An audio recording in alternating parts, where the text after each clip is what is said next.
Kyle. Yes?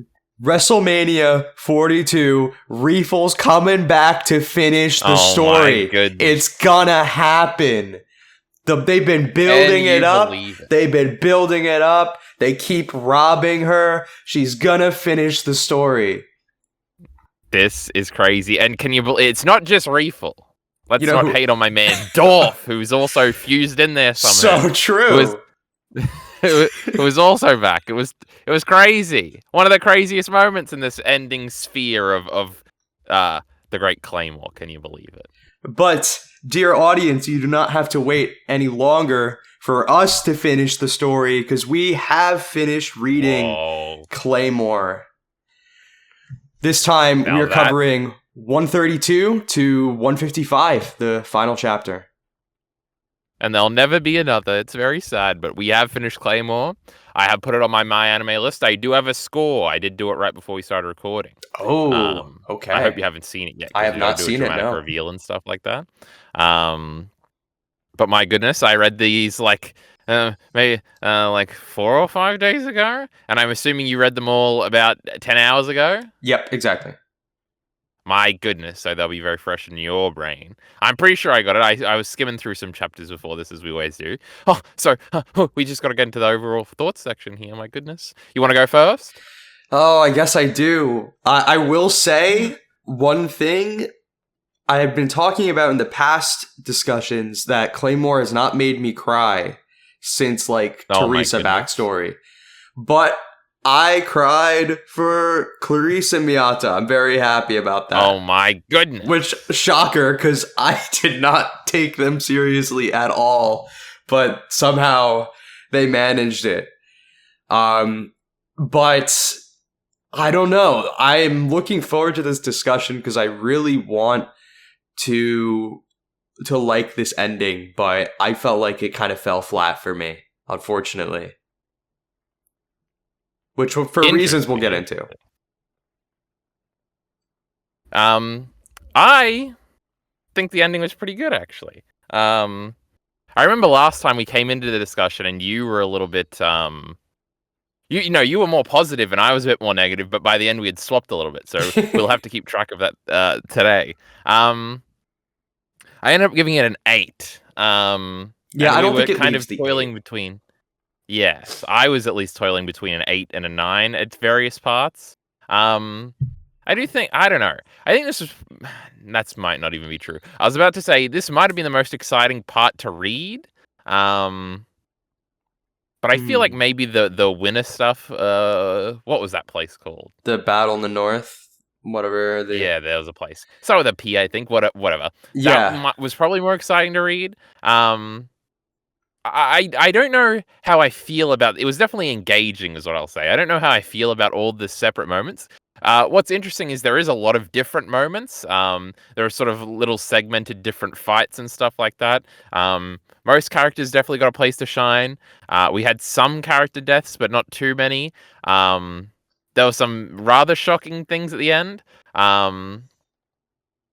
But yeah, so there's a lot to talk about, I think, actually. Yeah, sure. The little overall thing I wrote out specifically here was Claymore is an interesting manga. It's like experimental in structure and resolution.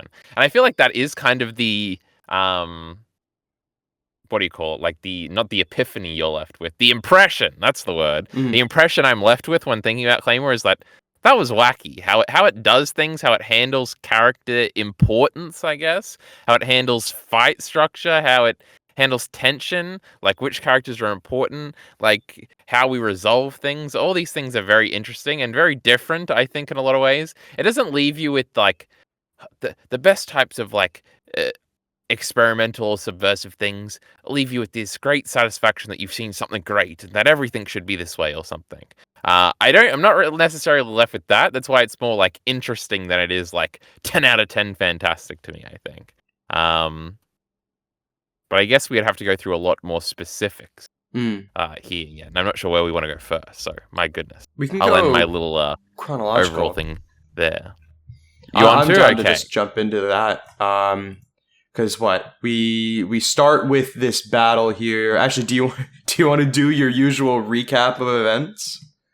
That's true. Let's see if I probably remember this the least best. But we were scared last time that we were going to spend a whole lot of time fighting these new, I nearly said apostles, my goodness. These new awakened beings that have shown up. That didn't happen, actually. We did fight like 2 of them at the end of last one or whatever, because when Priscilla was hit over there, she infected them or whatever, and she did what they wanted. But instead they sort of fought with everybody against Cassandra, which I think is the bulk of the beginning part, while Priscilla is sort of meditating in the middle of the town, I think, or just outside the town or something. She's actually dealing with the return of Reefel. Yeah, Reefel shows up shortly after, I think.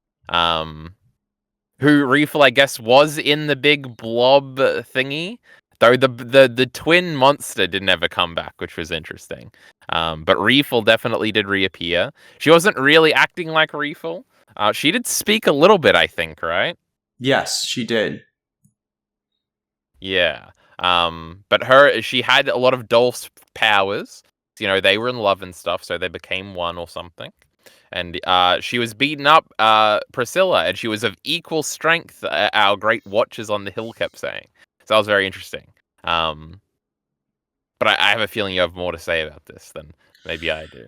I mean, this was just the most exciting thing to read in Claymore for me. I was just like, no way. You know, this was just so fun. Yeah.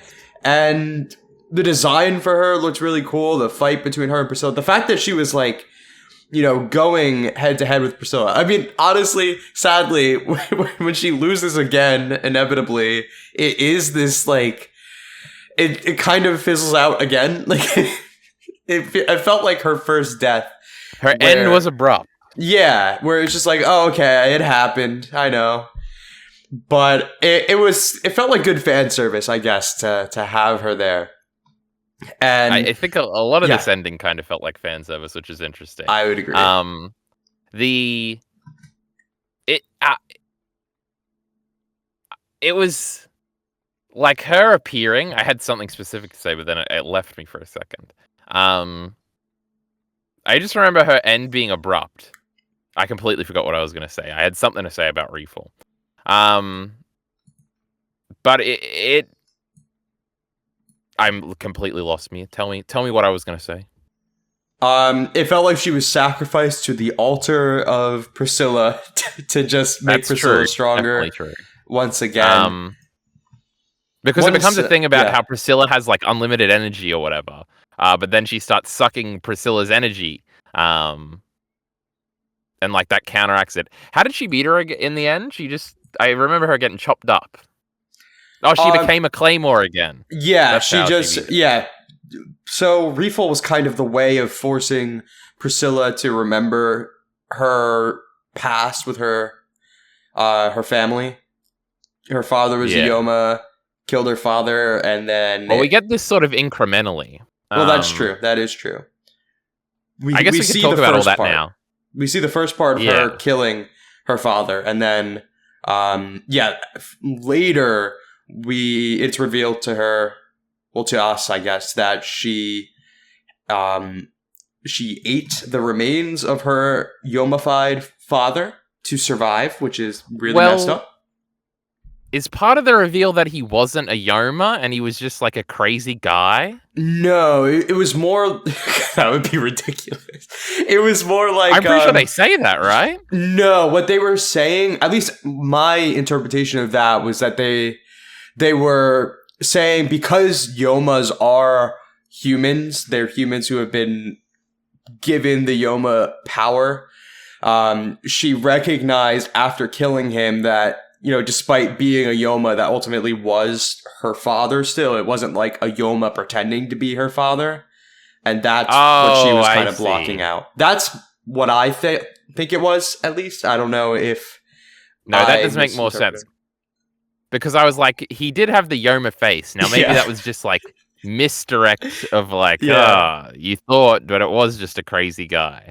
But that definitely makes more sense because they do reiterate at some point in here to absolutely no avail to me that like, man, all those Yoma we were killing, they were actually people. Yeah, I feel like we already definitely knew that. And I was like, who cares? is. But Yeah, I totally that was agree. definitely supposed to be an emotional cash in at some point. Mhm. I can't remember exactly the context, but um, I think that is a good point to mention, though. I feel like there was a lot of kind of reiterating in this ending, and there wasn't really much. I can't think of much new information, really. There was some crazy stuff, like yeah, the fact that people, well, claymores who were given their abilities through the flesh of a relative or someone they love, that what that's what caused the half awakening that Maria. yeah, Yeah, so I mean that was kind of a revelation, but it felt like I feel like the terms and rules for awakening have they feel like they've become a little vague, and that it's more like you just kind of do what the story needs. But that could just be me not taking yeah. note well enough of how this works. It's like that. We've been talking about that the whole time about how like different Yoma and different awakened beings act different depending on really how we want them to act in the moment and stuff like that. Um, on the new information thing, there's like more of an explanation for the offensive versus defensive types Oh, of based on the sort of just hatred those for who Yoma? would. Well, yeah, and it was also like those who hate them enough to want to attack them, and those who are just seeking to like protect themselves are like defensive ones. I was like, okay, interesting. Um, because like Deneve is very defensive, right? Because she can regenerate good, and Helen is not, and so I guess it makes sense, and if you think about it that way. Um, but yeah, um, I think the Priscilla stuff is interesting because a thing we kept speculating about is how Priscilla was sort of like a weird character, and she didn't really have a lot of characterization. Like she had the little cute kid Priscilla characterization where she was reverting, and then she had the very evil transformed Priscilla characterization, and then she also had the kind of pretty interesting Claymore Priscilla characterization from the Teresa chapters. Yeah. And this is sort of where they kind of all merge. I don't know if it results in a character I'm too interested in. I think that like I think we're supposed to find the inner conflict interesting, not necessarily the character in a sense. Um, that's kind of how I feel about Johan from Monster, actually. Mm, Um, that's a great I don't know. I comparison. like Priscilla, and they do the thing of like, well, subconsciously she's kind of still a good guy, which does call back to original Claymore Priscilla in interesting ways. Um, I don't know. What do you think about Priscilla overall? I guess. I think they certainly made me interested in her in a way that I didn't feel like they were accomplishing up until now. Um, Still definitely not like the most invested I have been in a central antagonist, and I definitely wasn't holding on to hope for it, but I was kind of curious to see if they would subvert the expectation of Priscilla being the kind of final end all. In a way, they kind of did by making it a mercy kill. The reveal that when she ignored Claire, it wasn't about like seeing Claire as something lesser, something weak. That like because that was Claire's interpretation of it. It Yeah. was it was the human side of Priscilla blocking Claire out, so then her Yoma form could not could not kill her then, and it was like setting up Claire to be the one to kill her.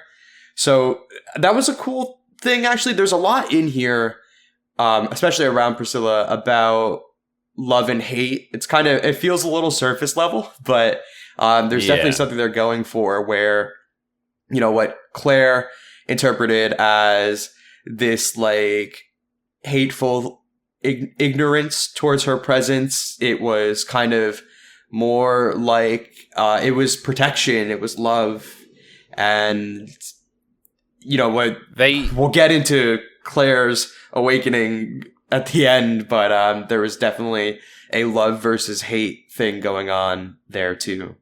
Yeah, there's like a especially in this part and the last part, there has been like this sudden like sisterhood or like bond between women thing that has sort of developed where Definitely. this was with the Claymores all coming together and the reveal that they all just wanted friends or whatever, and that one number 10 that was left out, all she wanted was to be part of the group or whatever, and she feels happy now that she is and stuff like that. This kind of felt like it kind of warped into that a little bit, where it was like, well, Priscilla understands like the evils that were done to her to make her into the Claymore, and so she has like empathy with like protecting little girls. And that's sort of like she wrote that into her subconscious even when she became the most powerful awakened being of all time or whatever. So I don't know, it's kind of cute in that sense. Other than that, with Priscilla, it is like I kind of am interested in her when she's on screen. I do like her as like an overwhelming final antagonist power thing. I think she Yeah. definitely looks the part. I've always been a big fan of her design and stuff like that. In terms of her being like one of my favorite antagonists, she does well at being an antagonist, I guess. I don't think she's too interesting of a character even by the end. I don't know, in a lot of my favorite characters, there is a lot of like internal contradiction and stuff like that, and opposing parts, and even parts that seem like they aren't even part of the same character if you take them in separate parts, which very much feels like what's being done with Priscilla. It doesn't all come together with me for whatever reason. So yeah, I think she's good. Didn't blow me away or anything. Is probably how I would reflect on it ultimately. I think it probably impressed me more than I was expecting it to. I agree with So that. I come away with a more happy disposition. Yeah, I think I like guess. I don't know. Is there anyone in Claymore that is like more? I mean, I guess Isley, I would say, is the only other character I could think of that's like more interesting than Priscilla. And I don't know. Maybe that speaks more to Claymore's characters and the depth of their characters to me. But I don't feel like Priscilla is like standout. Less interesting Yeah. than the majority of the cast. I think the whole cast is kind of built on looking cool and being cool. And I think Priscilla Well, was yeah. pretty cool, especially in the Claymore form. I really liked that part of it. Because it was just fun to watch her Yeah, they did. kind of go back to a non kaiju kind of setup. Yeah, and she's always been a very non-kaiju, like the least kaiju we have, True. right? Yeah, She's always always very just been a kind of sleek and humanoid. smaller. Yeah. There was an interesting thing where, and I like this as like a trope stories do, where it sort of like reverts to the beginning towards the end, where it's Yes, like, oh, exactly. we're back with Priscilla's backstory. It's like, oh, we're back to like a single Yoma in a town being like an issue we even have to like think about. And it's like, oh, remember that from the beginning? That's cute. And then obviously the Teresa stuff. It's like, oh, remember that from the beginning. And then Teresa and Priscilla's final battle. Spoiler alert. Is very much just like two Claymores fighting, which is interesting. Yeah. Priscilla does eventually go into her sort of like monster form, but again, she's not that much of a monster. But it's all like the returning to, like, I know there's like that moment I think in the last or second last Attack on Titan chapter that's like actually part of the fight where like everybody turns into a mindless Titan, like they all get transformed into one. They all Yeah. get reverted back very quickly, but it's like, oh, remember mindless Titans before we had fucking politics and transforming and shit like that? It's like, oh, it was just cute. So I did like that. That's just a little thing I wanted to mention. Just on the character thing also, I think there's an internal ranking, probably a tier list, if you will, of Claymore characters, and it probably is just Claire and Teresa at the top, and Priscilla would probably be an A tier. So I think there is a difference. I guess Priscilla and not Priscilla, Claire and Teresa aren't, I guess, more interesting than Priscilla. I just like them more. I Yeah. guess probably the most interesting character to me is probably like Rubel or something, just because there's a lot of like maintained mystery around them, I guess, because they're from the other faction on the other continent and stuff like that. Yeah. But that's like very interesting from like a I wonder what happens more than like a I wonder what this person is like more Yeah, I type totally get interesting, which that. is probably the more the type we were talking about. But Priscilla, what a young lady. Rest in peace. Before we move too far away from the early side of these chapters, I wanted to mention those awakened beings, like the random dudes just kind of showed up, and they just wanted to watch. I did Yeah. actually quite like them. They were cool. They didn't really waste any time. They were a good way to just have a couple more awaken being designs. And their designs were pretty cool. And they actually had some good interactions with each other. I kind of liked this like band of misfits helping out. It was fun. Yeah, I agree. I liked them. The coolest design was probably the ball girl. Yeah, I'd agree. But that's a whole different fight we'll get to probably shortly. But yeah, they were cool. They weren't like we didn't have to fight all of them for a whole volume like we were kind of expecting going in. Because I had looked at the title page of the next volume. That leads you astray sometimes. What can you say? So there's also so Cassandra is here. I guess this is another note because this is sort of the beginning part still. And there are all those awakening beings are fighting Cassandra. It is pretty interesting. This is another one of like the interesting positional things of like the chess pieces on the board. That Cassandra became such an important part to like this ending. Is really is a fascinating thing. I don't know. She's cool. I do like her awakened form where she just has like the weird, like childlike grin as she's like chewing things and stuff like that. Her motivation was kind of muddied where it was like my assumption was Priscilla was just controlling her, but then that wasn't the case. And then I was like, why is she going in this direction then? Is it some sort of like unconscious thing? I can't remember exactly how that resolves, but eventually they do merge. And it is cool and interesting, I guess. Also, there's a funny little pun that I had never picked up on. But abyssal ones are number ones that get awakened. So that's why they're abyssal ones. My goodness, it was in the name the whole time. And I don't know if it was ever clarified until this moment or this group of chapters that they were all abyssal ones had to be former number ones. I think it was actually in this. It may have been in the last section. Clarified. But I didn't think about it that way. That's so stupid. I wonder if that abyssal ones. I wonder if that carries in the Japanese text or not. And it's not just abyssal things. There was one thing they kept saying over and over again. What was it? I was about to say this, I think. Being that, like, surpasses an abyssal one. Yep, that's exactly what I was about to say. Like, what a goddamn The one who surpassed the one that surpassed the abyssal one. I feel like DBZ used to do this all the time. He has exceeded the Super Saiyan, who has exceeded the Super Saiyan. We'll call this Super Saiyan 2. Genius, all Dragon Ball Z. That's what we needed. We needed one that surpassed the abyssal one too. And that was the great Rufal. Oh, rest in peace. Oh, she was the best.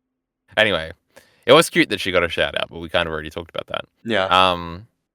Cassandra. And then also at the same time of this, we have the fight in the city with all of the Claymores when they're not supposed to be. All of the organization ones came and they all fought. I forget her name, but she was a ball and she had a lot of. What do you call them? Europa. Yes, Europa was her name, but what do you call those? Not razors, blades, I guess. Spinning blades. It was cool. And then we also get all this, your favorite stuff of all time, apparently. Well, Mataya and Clarence. I feel like, I will say, the fight in the city before Miyaza's awakening, kind of the weakest part. I was like, kind of groaning a little bit going through that one. It was just not very interesting. It felt like we were kind of getting away from the cool stuff just to give the characters in the city something to do. Yeah, it was definitely to give them a fight. Yeah. And obviously we wanted to do the... I'm glad, it reminded me that Galatea is my favorite. So that was cool. And for... I don't know. I think Clarice and Miyata is an interesting pair because they seemed like they were going to be really important for the last arc when they were being... Well, not the last arc, but like the second half of the story when we finished the battle in the north and then they were introduced as part of the new generation. But I felt like they kind of... Once they got to the city... They just kind of faded into the background. And I guess it was just they only had one thing left to do, which was this. Yeah. But I feel like if we had more time with those two, this would have hit even more. I think just the way it was done, the direction of those chapters for the awakening and Clarisse's sacrifice, that kind of carried it for me. Just the way it was done made it feel really impactful. But it would have been even more impactful if I actually cared about these two going into this fight. Yeah, it was certainly an emotional moment. It is just, I think it came down to the execution of the last chapter was really good. The last chapter of this little section. Yeah. I guess it also works at like, I think we were both certain that Mariah was like going to die by the end. But outside of that, there wasn't a lot of, like, I wasn't really expecting many people to die into this, and Clarence kind of comes out of nowhere as a death. And I think that probably impacts this in like a positive way, where it's like, oh, that's interesting. Because really, it's only her and Tabitha, right, that die. Yeah. Everybody else survives. Yeah. I felt like Clarisse's death it didn't feel like it was just to have a death. It actually kind of, it worked really well with her character and with Beyonce's character, so I liked it. Tabitha's, though, that felt more like hitting the quota to have some death so the stakes are high. And that was a bummer for me, because I was really liking Tabitha in the last section. And this section, she didn't do all that much. And then she had her moment with Maria at the end of her arc. She did punch her. Yeah, it was cute. It was cute, and I did feel something for that. It wasn't just like frustration with her kind of dying and not really doing much overall in this section. It was like I was resonating with what the story was trying to do there. But then in hindsight, looking back at it, I feel like it was just kind of to have a death. It didn't really feel like it was doing anything to conclude her character in an interesting way or conclude any of the other characters in an interesting way. So it is. I was a bit it bummed is out. odd. Yeah, it's odd when you're doing the math where it's like the fact that it almost sort of seemed less weird if none of them died, because then it's like, oh, I guess we're not killing anybody. Like I'm not even counting Clarence or whatever. How do you say her name? Clarisse. Clarice, that's probably better. Like not even counting her, if none of the like original 7 had died, I feel like it would have been less weird. But the fact that it's like Tabitha is probably the one that's done the least in the whole story, so to kill her off, it's almost like well, what are you, a pussy or something? Don't want to kill off one of the good ones. That's exactly how it feels. There's also the weird thing of like, I feel like if you're gonna kill off Deneve or Helen, you kind of have to kill both of them off.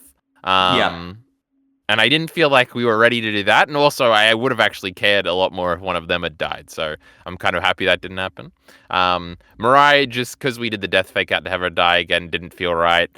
Claire was the one that was kind of up in the air, but that obviously wasn't going to happen when we started to understand what it was going to look like.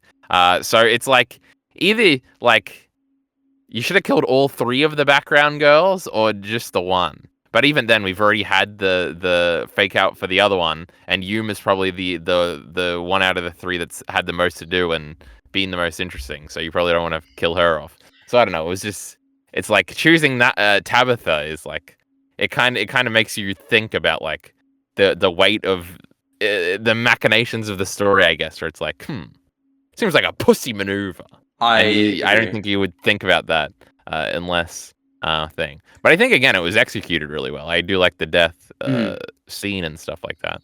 I feel like if you killed Cynthia and Yuma as well, it would honestly, I think it would be worse for me, because then it would just be like, okay, so we just killed the weak ones. We just killed the ones that are less explored. That feels like, kind of forfeiting their characters for the sake of tension, which would, it was bad enough to do it to Tabitha.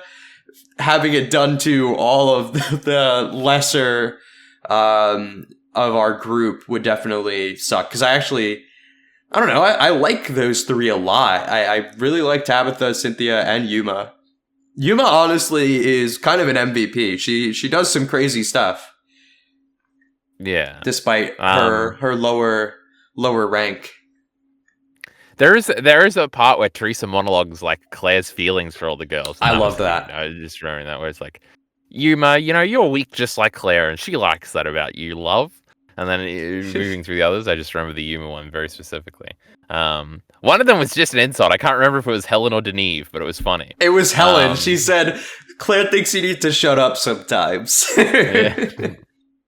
Which was supposed to be endearing, all right? Yeah, I found it endearing. I think Helen is definitely one of the best of the group. Definitely, like, she just has really the most outward personality, I guess. That's true. But I think she's just very well executed comic relief, where it never feels like she is overstepping and ruining any scene where her comedy is used. It just kind of feels like she is coping with some ridiculous things happening around her by being a little silly with it, and it's just not pushed too far. I feel like with some stories like this, I'm sensing some Puck subtweeting going on, and I actually think Puck is usually done really well for the most part. There are some stinkers. I threaten you. But I actually quite like Puck. Isidro, I don't know. The greatest Isidro, even better than Puck. We love the greatest Isidro here. That's true. Anyway, no berserk tangents. We've done that enough. But yeah, I love comedy relief characters, you know. And Helen, we like her. But true. Did you want to talk more about the thingy? Oh, something interesting is Mateia, the little girl who likes to suck on boobs. Her awakened form reminded me a lot of Harpy's Pet Dragon, the Yu-Gi-Oh card. So I thought that was pretty cool. Just the little wings. But her awakened form was really cool, is what I'm trying to say here. Yeah, I think that was one of my favorite awakened forms. Because it looked very elegant, you know. It had wings and stuff. But yeah, it was like a big monster thing, and it was killing people, and then we had to bring it back. They were trying to do the twins thing. But it didn't work as well. But yeah, right. And then she like memory wiped her or something at the end. But then it didn't work, kinda. Well, it did. She remembered the feeling, vaguely, which I really liked. I really liked that moment. It was done so well. I think Claymore seems to really get me in my emotions when it does this like young girl and older mentor thing. They love doing it. Didn't work with Rocky because he was a boy, I guess.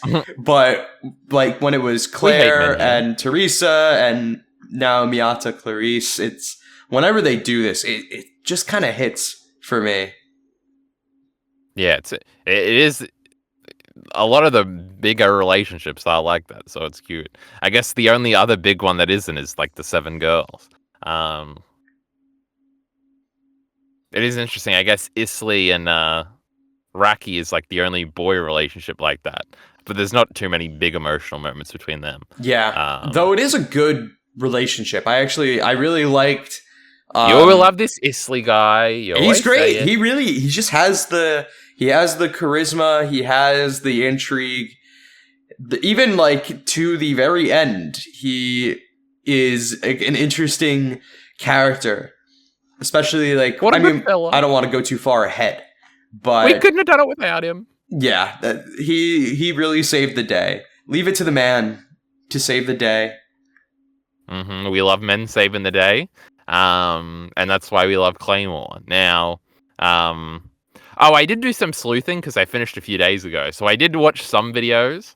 Well, like the beginnings of some videos, and looked at some posts and stuff like that. It was interesting. There was a lot of Islay worship going on. The people definitely are more on your side here.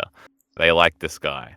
I feel like lots of more positive Raki talk than I was expecting too, which is interesting because we've been so down on him. That's interesting. I actually do have thoughts on that. So I totally get the Isley like love. I feel like that's totally a thing where the fan base latched onto him early on, and they never quite got over the fact that he was killed so early, relatively, in the story. I totally see that. I imagine that being like a people holding out to the very like the way I was holding out for Reeful. I imagine many were holding out for Isley. I do wonder if it has to do with him being one of the more prominent and charismatic male figures in the story. Yeah, I mean that has to be it, right? It's interesting. I like Claymore. I'm assuming most of Claymore's audience is male. It's not like a shoujo or anything. Mm-hmm. So yeah, I don't know. It's just representation works on these dumb men, even when they say it doesn't. This is another thing, and we've kind of touched on it a bunch, but everybody's sort of coming back to get like a reference come the finale is interesting. Like Islay had to teach Raki the thing, and that's part of the finale. Teresa is a massive part of the finale. Rufal got to come back and be part of the finale. The twins, like I don't know about Lucinia or whatever, but Raffleia or whatever, like Claire is like, oh, this is why I can do this and dodge this Priscilla attack because of her. And then even which is funny because it's the image, but which is a very weird final scene to have where they go back and reveal that Irene is her name, right? Is still alive, and like, what a weird place to end. Like, doesn't feel like an emotional high or anything. Yeah, that was very confusing to me, to be honest. Because she's going to give the arm back, I guess, but then she gets there and realizes she doesn't need to. But it's also supposed to be a reveal. It's a reveal on two fronts, but jump to the end, I guess. It's a reveal that she's still alive, which is interesting. It's also a reveal then that Raffleia or whatever didn't kill her, which makes her like nicer now, memories or whatever. But also, like, she's taken Raki there. I guess that's supposed to be important. They're journeying around a little bit. Well, I guess when Claire and Raki separated, wasn't it because Elena told them to separate? Like, it was when they were fighting Ophelia, right? Well, so no, because Claire, that's that's like the first place Claire goes after they're separated. I don't think she had anything to do with it, though. Oh, okay. Because they're running away from Ophelia, right? And Claire's gonna lead. Either way, to me, I kind of read it as going full circle back to the point where they separated. So, in some way, they're picking up their journey where they left off. I guess. It just also, I definitely agree, though. It kind of felt like a strange place to end, and I was hoping you would have an interpretation of it that sells it for me. I guess that strange. What you just said is the biggest thing I've heard. Where it's like, oh, they're picking up their journey where it left. Okay, I guess that makes sense. It was strange because when I started that chapter, I was like, "Yep, this is the final chapter." I fully acknowledged it, and then I got to that last page, and I hit next chapter, and the reader I was using was like, "Oh, that's it." And I was like, "Oh, right."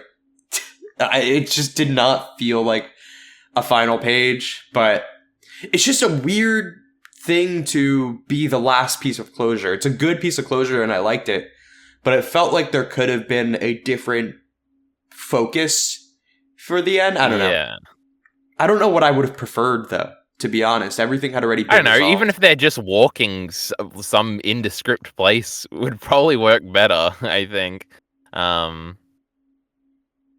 Like they're just walking the plains or something. And it's like, oh, they're going on an adventure. Isn't that cute? I guess another ending thing we can touch on briefly is they didn't have a very overt romantic ending, though there is the funny moment where all the Claymores are like, Raki, don't be a pussy and cry in front of Claire. You got to be her man now. Don't be crying in front of her. Yeah, Teresa even said, like, oh, you have a man. Yeah, you have a good man. I was like, yes. And it's not overt. It's like, oh, it's like man friend, maybe? And like, they're not kissing and there's no time jump to them with kids or whatever. But yeah, that was funny. I did like everybody else's little wrap up. Like, I forgot that Deneve and Helen were on their way to visit their old villages or whatever and like show each other. And they're like going, that's like, okay, that's good. And Mariah's gonna go kill all the Yoma and Awakened beings. That makes sense or whatever. Yeah. And I can't remember all the other ones, but Cynthia's probably there. She's hanging out. True. You know what's another interesting thing is I kept waiting for that Renee girl to show back up, but I think she is just dead, right? I thought she just dipped, if I remember correctly. I don't remember if she did die. I don't remember how. Sorry, Because she Renee talks to fans out Raki, there. and then she does get captured by Reeful, right? But I thought we saved her. Yeah, I don't no, remember. she is used to awaken Rafaela and Lucilla, I think, the twins, Oh yeah. which is fine, you know. And then I'm pretty sure she ends up escaping. That's what the last I remember of her. I don't know if something caught up to her, and I don't remember that part. But Yeah, I don't commenters remember her tell us if escaping. Renee is alive. But I'm no expert, so I don't know. Maybe our great commenters will clarify for us. I'm sure they will. There will we'll get one of many. Now, where are we up to? I think we're pre Priscilla. Yeah, we pre jumped. Teresa still, but Yeah, we left off chronologically at the end of Clarice Miata. So now we are. Let's see, where are we? So I guess now would be the kind of last battle. So would this be we have Rocky coming to face Priscilla himself. oh yeah, and then he loses, and then we get the. Oh, and that's how Tabitha dies, right? Because she hasn't reopened the thing, but then Raki actually does what she was trying to do and stabs her in the neck, and then Claire cuts her up, and I was like, oh my god, they killed her together. This is going to be great. Mia's going to love this one. This is going to be funny. I did like that, but we anyway. are jumping ahead because we have skipped. Well, actually, first thing that happens before this, I forgot to mention. We get the true reveal of Priscilla's tragic past, where she eats her own father, her father's remains. It's very sad. But then when the what's his name, the scientist dude is telling her that story, she just kills him, which is a good moment. Honestly, I really liked that part. And then from there, he is just kind of chatting with her while he's dying. And that's when we find out the background of her human form. At least it's their speculation, but Priscilla's human will blocking out Claire. Yeah. And then she steps on him, which was a good moment. Honestly, creepy to the end. It was fun. And he was totally down with that. He said, I love strong ladies. I'm surprised she gave it to him. I didn't think she would. She recognized that deep down, he was just a nice guy. You're so right. Mm-hmm. And Rubel got away, right? Yeah. He ran off? Yeah, she lets him live. Cool. What a cool dude. And then Rocky comes. So he has this one-on-one duel with her. And I know she wasn't really trying because she was having fun with him. But once again, I feel like Rocky is just kind of allowed to do things because he's cool. He's the coolest. What can we say? He's just cool. I mean, because the story wants him to be cool. And I did find it cool. Whenever he does have to fight someone and it's just, he's not awakened, he's just a guy. I am kind of into it. It is fun to watch. But there are times where they say stuff like, oh, I'm not trying, I'm just toying with you. And then there's other times, like when he actually does land that big hit on Priscilla, even if she was distracted, I don't buy the fact that his sword even pierces her. It doesn't feel right. It definitely pierced, though. What can I say? It is interesting because a lot of this is like, Islay had predicted all this, and it's like, yes. How the fuck does this guy know this? It was sort of my thought. It's like, she'll definitely match your power. It's like, why the fuck is she doing that? But okay, I guess she wants to toy with him, I suppose. But just imagine you're making this plan. Like, you would be tossing and turning at night, being like, I have no idea that she's just going to do that. What if she just powers up and kills him in one shot? Which is funny. But that's a lot of plots in stories by smart old thinker guys. But then he also predicted the thing, because it's like, because you think that's all he did, and you think like, Rocky failed or whatever, but then it's like, the second reveal is that, and then you can stab her in the neck or whatever. I don't know. It's such an interesting thing where it's like, would it have been better if it did end there? I'm not sure. Because the Teresa Yeah, stuff is very conflicting, like, for I me, where it's, like, agree. very weird. I actually thought like, okay, well, first of all, no, I'll just talk about it. I think that final hit, quote unquote, final hit of Rocky and Claire together was really satisfying. The art there was incredible. Yeah. I was so sold on that. I thought it was great. And I honestly thought that could be the end and that we'd get a little bit more epilogue. But then everyone was pretty much immediately, no, it was Tabitha immediately saying, no, that's not it, that's not it, that's not it. So There's a little bit still remaining. yeah, I I don't mind it, I guess, but I do think I wasn't nearly as satisfied with the actual end of the battle as I Teresa was with just that cut her woman. up a bunch. Yeah.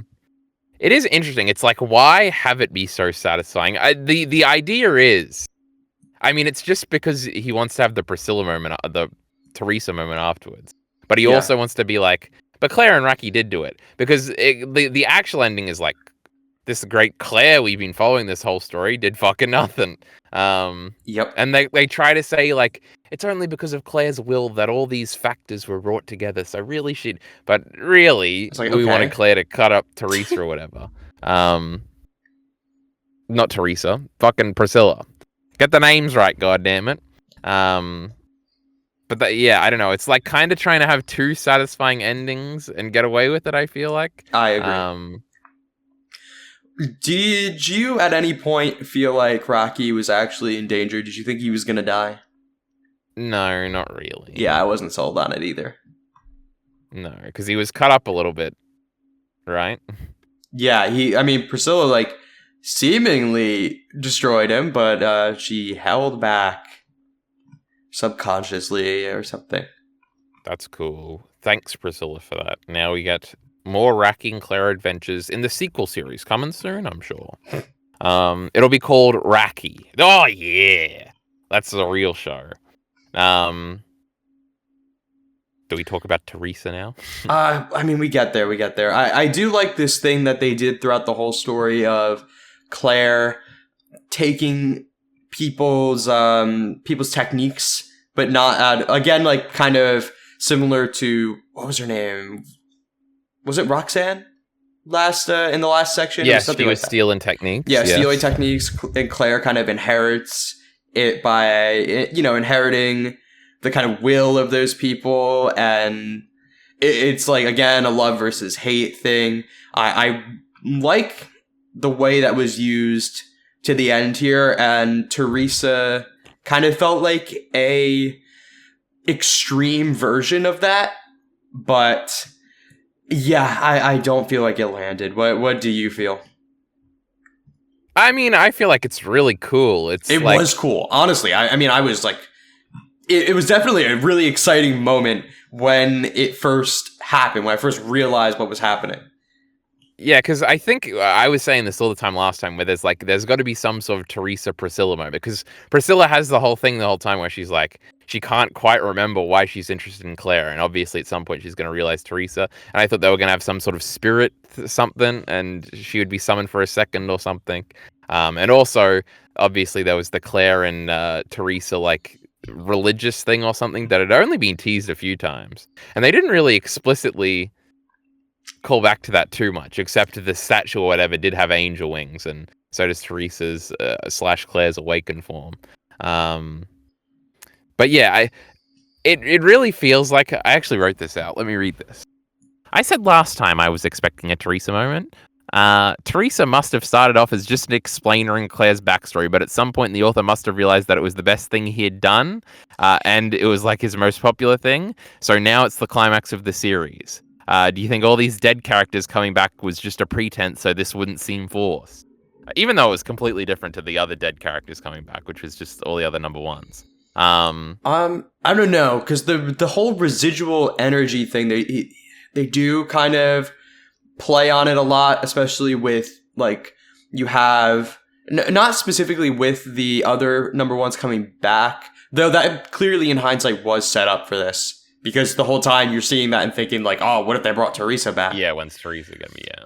but the kind of lingering energy of Priscilla in them, I felt like also kind of led into Teresa here. But you are actually, I think you're right. In hindsight, now that I'm thinking about it, yeah, the past number ones definitely felt like a way to introduce this idea and make you think about this idea.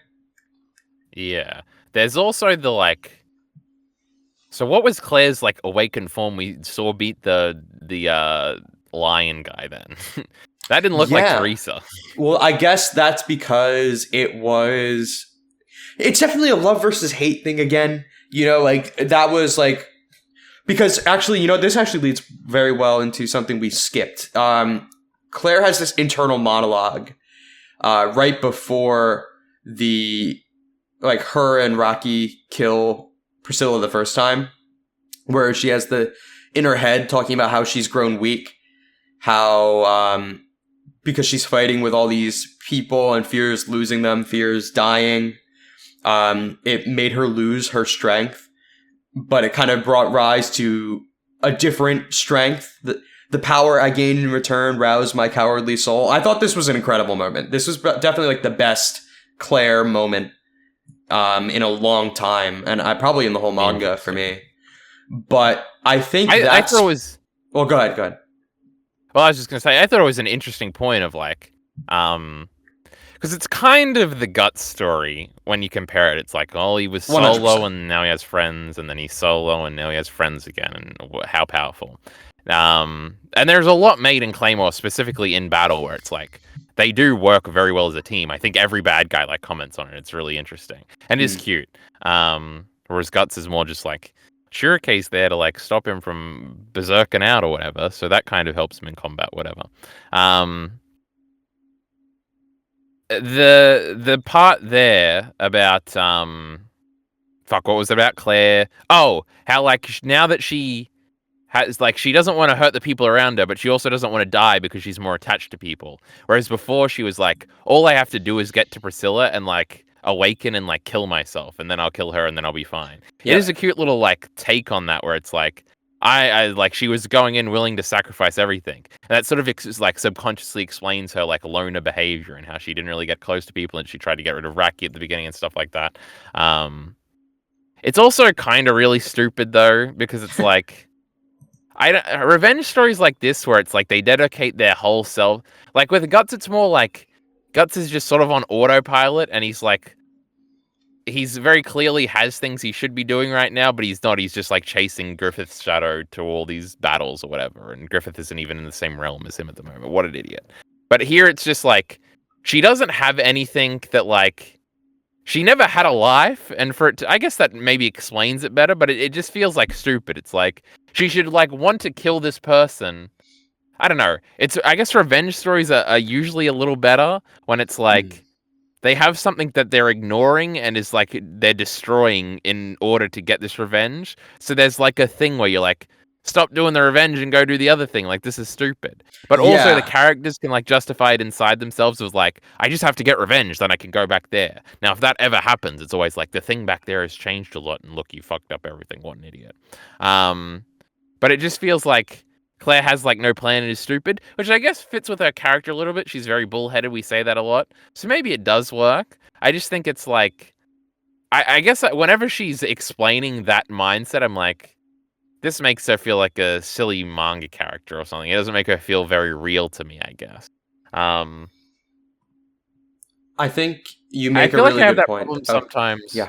No, go ahead. With a bunch of the characters, I guess. I can't really remember specific details right now, but yeah, I guess that's all I had to say about that. True. I think you make a really good point with the revenge, because it feels like the story wants you to see that like she is throwing herself away for the sake of the revenge, and the climax of her character is not like acting on the hate, acting on the revenge she wants to take, but it's like fighting for the people she loves, which is all great.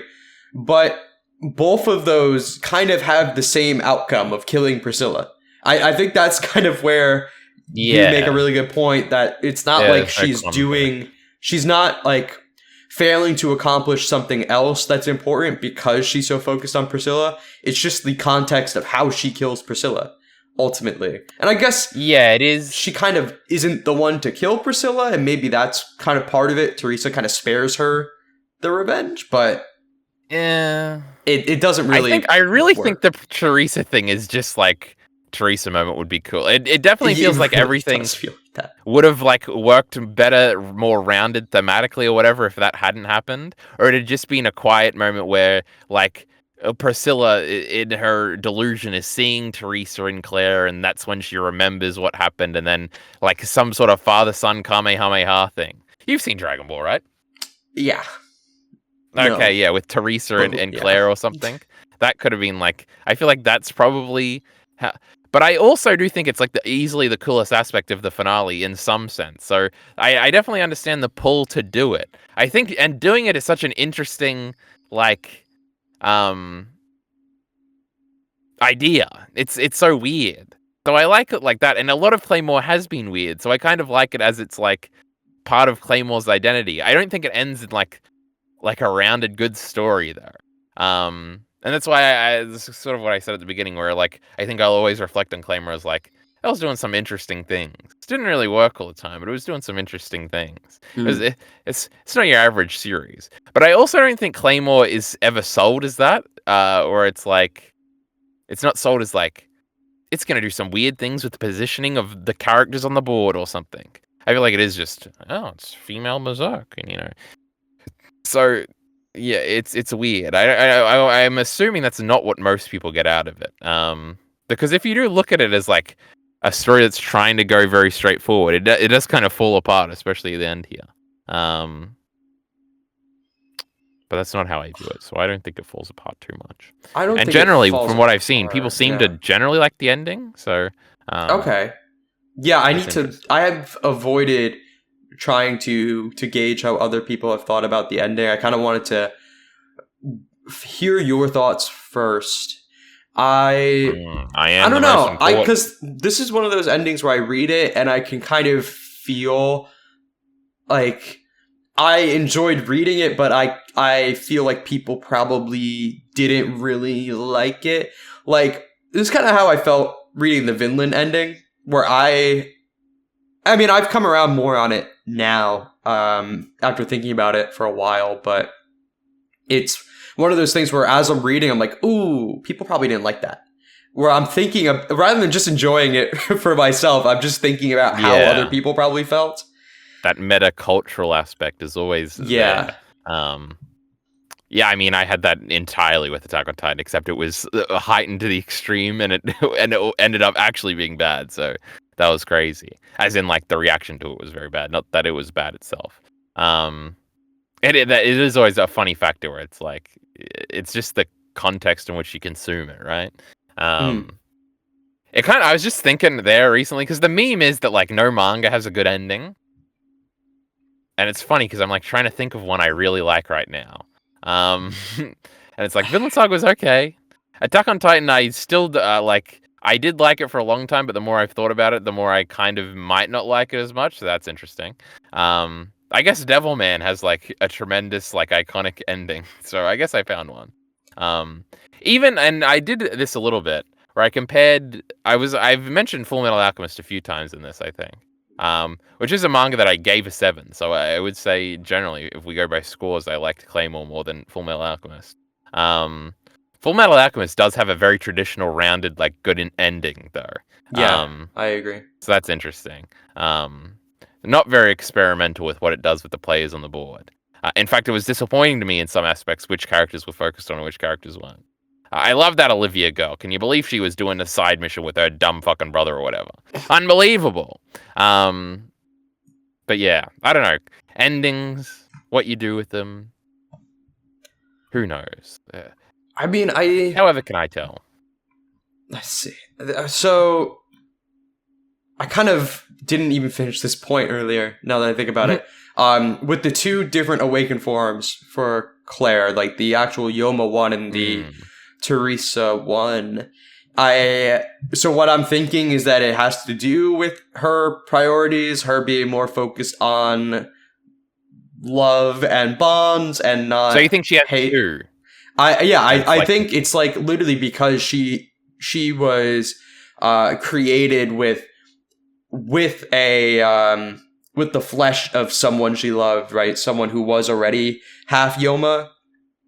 Maybe like mm, she either awakens that half Yoma side or she awakens the half human side, and the human side is Teresa, and it just really depends on whether she is awakening out of love or out of hate. It definitely feels like it's a dichotomy there, and in the end, like, because she's about to awaken to that hateful side, that self-sacrificial side, but she gets like the warning from Rafaela to not do that. The way Rafaela is so important is so strange to me. I think you already touched on it, but it does feel like she was cool. She had a scar, she and she was had that cool. one moment with Teresa. She was cool. And I guess I wonder if that moment with Teresa had anything to do with setting up this ending. Yeah. Maybe not. I don't know. Okay, I guess we are properly getting into the Teresa stuff. Yeah. All of the internal dialogue is great. I think all of that could have still happened without Teresa kind of taking over the battle for Claire. And I mean, okay, first of all, did you interpret this as Teresa's actually fighting? Like Teresa's spirit is actually fighting, or is this Claire still? What do you think? Well, this was something I like. Some of the threads I was reading was speculating about, Mm-hmm. and I think it is just bullshit. Now, this is kind of the thing I wanted to say from before is just I think it is just a retcon where initially Claire was going to have some cool, crazy form, and now she just has Teresa because this is how we figured out we get Teresa in the end, and this is really cool. And I do think Teresa's involvement in the fight towards the end is definitely also a bit of a retcon, where it's like he probably had that Raki Claire ending in mind, and he was like, oh, but Teresa would be really cool, and the people really like Teresa, so let's put Teresa in. I think a similar thing is going on here, where I think I think by the letter of the, like, what's written down, it is like Claire's, like, imaginings of Teresa. It's not actually Teresa, but that's just obviously not true for what we're doing and what the fan service going on right now is. Yeah. Because there is a moment. So there is a power fantasy aspect of Teresa shows up and she doesn't even like get a single. Well, I think she does get cut on the cheek at one point. But other than that, she just destroys the most overwhelming, powerful creature that we've seen. And it's like, man, isn't Teresa the coolest? And obviously, you respond internally, Teresa is the fucking coolest, bro. This is epic. I love this shit. But then there is a line that's like, Teresa is only this strong because this is how child Claire perceived Teresa to be this strong. Which would think that, like, oh, is Claire actually doing it? But then also we see, like, Claire both in adult form and in little form, like, watching it. Also, we get the hug and stuff again. Bet you were crying again. What a loser. I nearly did. It almost worked. I think, like, it was cute. That thing about the thing you said about her only being that strong because that's how Claire saw her. I don't know. That doesn't really hold weight because everyone else in this whole world talks about how Teresa's the coolest and the strongest and the strongest there ever was. You know, so I feel like, but it doesn't really. Her. Well, I guess this is technically like Teresa's awakened form too, so I guess I can see that. But it's like, I guess in my head I was just thinking. I see. This is like Teresa's normal form. Yeah, definitely. That's a good point. I didn't take it as, oh, this is just base Teresa doing base Teresa things. It was definitely like an enhanced, awakened version of it. Yeah. That wasn't something I was making up. I'm pretty sure there is an explicit statement that she is like, Teresa tells Claire that she's only this powerful because this is how Claire perceived her.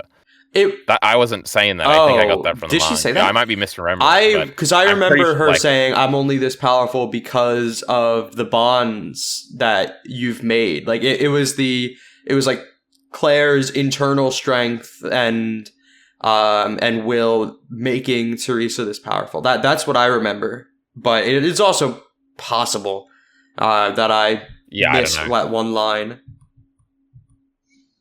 I do remember that too. I just don't know. It may have been both. It may have been both. Because I don't. The thing I said, I don't like that. So if I just made that up, that would be pretty funny. I'm just upsetting myself. So I'm down for it to be fake. But yeah, it is interesting that Teresa's awakened form. Again, it's just like what do awakened forms look like? It's just kind of whatever we want them. But she's got angel wings and she still looks pretty because Teresa's really cool. Yeah. There's a couple things I actually it really is cool. like here. Oh no, go ahead. No, you go. No, you go. Okay. So one thing I liked the way Teresa was basically just like goading the all of the people that Priscilla took in and like kind of hijacked, I guess. Oh yeah, that was great. I liked her goading out Cassandra and the two awakened ones that she had consumed as well. I thought that was really, really good. So what I thought was happening was Teresa was going to kind of level the playing field, and then Claire was going to, like, she was going to leave the rest to Claire. That's, like, I felt like that's what a story would do if they did something like this. Like, Teresa gets to do the insane thing, and then Claire gets the closure fight. But wasn't that at all. So that's fine, I guess. Wow, there was one more thing. Forgetting your talking point? That's embarrassing. How could you ever do that? Oh, because I was so focused on... I was so focused on that. I'm thinking that's how it was going to go. Oh yeah, the other thing. I liked that the final fight was not just a monster versus monster fight. I was talking about how the story had kind of shifted into monster fights, and I missed the, feet on the ground, sword in hand fights. So I'm glad that the last fight was still that. It felt like that was the only way to make a satisfying final fight for this series. If it was monster versus monster, I'd be like, is this even Claymore? Claymore is monster versus monster to me, I think. The an interesting aspect, and I think there was like a few times throughout I think the various fights where there would just be 2 pages of action where it was like people dodging and then like clanging swords or something, and I was like, I feel like I've seen this 50 times by now. So yeah, parts of the action dragged a little bit for me, I would say. I think more so it was just like Cassandra throwing her heads at somebody and them like deflecting it or something. I'm like, Jesus, this is the 70th time I've seen this. But it was fine overall. It's just something I noticed a little bit. But yeah, I did like Teresa's like chastisement of them, and it gave all 3 of those guys like little moments to like turn on Priscilla before they like exited the story. So that was like a neat little resolutions for them too. Yeah. And I thought the closure for Cassandra there was pretty good. I mean, for a character that was introduced pretty late and played a much larger role than probably she should have, that was a good moment.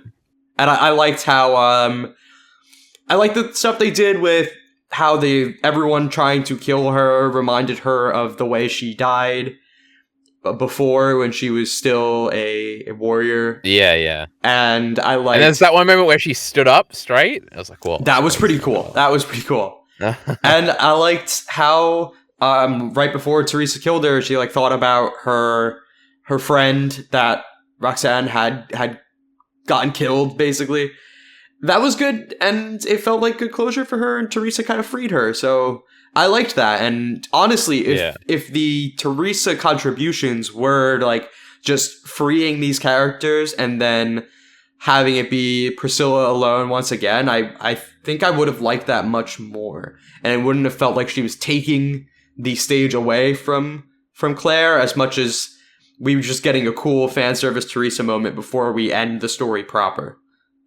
But it was kind of opposite, where we ended the story proper and then Teresa did cool stuff. I think I am, just generally, because I think you are more negative on the Teresa stuff than me at the end. I think it is really cool. I think it just like, once you think about it for a little bit, you're like, well, that's kind of crazy. Claire probably should have done that. it's interesting because I was thinking about this for a little bit just now. There's like if we talk about this and sort of two types of storytelling, right? There's like the planning everything out, and then there's the sort of being at the whims of like impulse, basically, as you're writing it in the moment or something. And I Yeah, guess I definitely feel like Claymore is very much in that impulse stage where it's agreed. like Cassandra is such an important part because we made Cassandra and she was really cool, and it's like let's keep having her be important. And Yep. there is like a wave you are riding as a viewer, especially because I know how like most stories do the opposite, where it is like, well, we sort of have the bad guy and the good guy picked out from the beginning, and it's a pretty obvious journey to get there or whatever, and there's no winding roads, and nothing really too interesting is done with the pieces, and side pieces get side piece things. They don't actually get to be too involved or too important for any prolonged period of time. Side characters have big arcs, and then they fade into the background and stuff like that, as this is more of like a Naruto approach or something.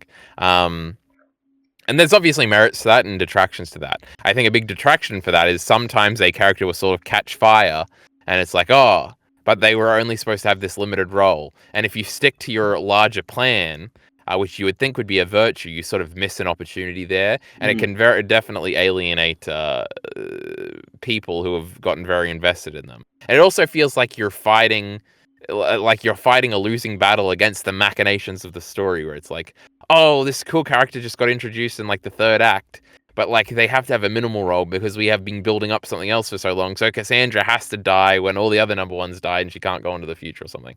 Um, I guess Claymore in and of itself has that benefit of like impulse like wins. Like Teresa died. She really shouldn't have had any more importance outside of like potentially a spiritual flashback little moment or something. Yeah. But like we very much did ride the momentum wave or the impulse wave of like, what if, just get this, what if Teresa just shows up and she fucking kills Priscilla at the end? This feels like something I would have pitched to you last week and you would have laughed and it would have been Yes, hilarious. that's But it very actually true. happened.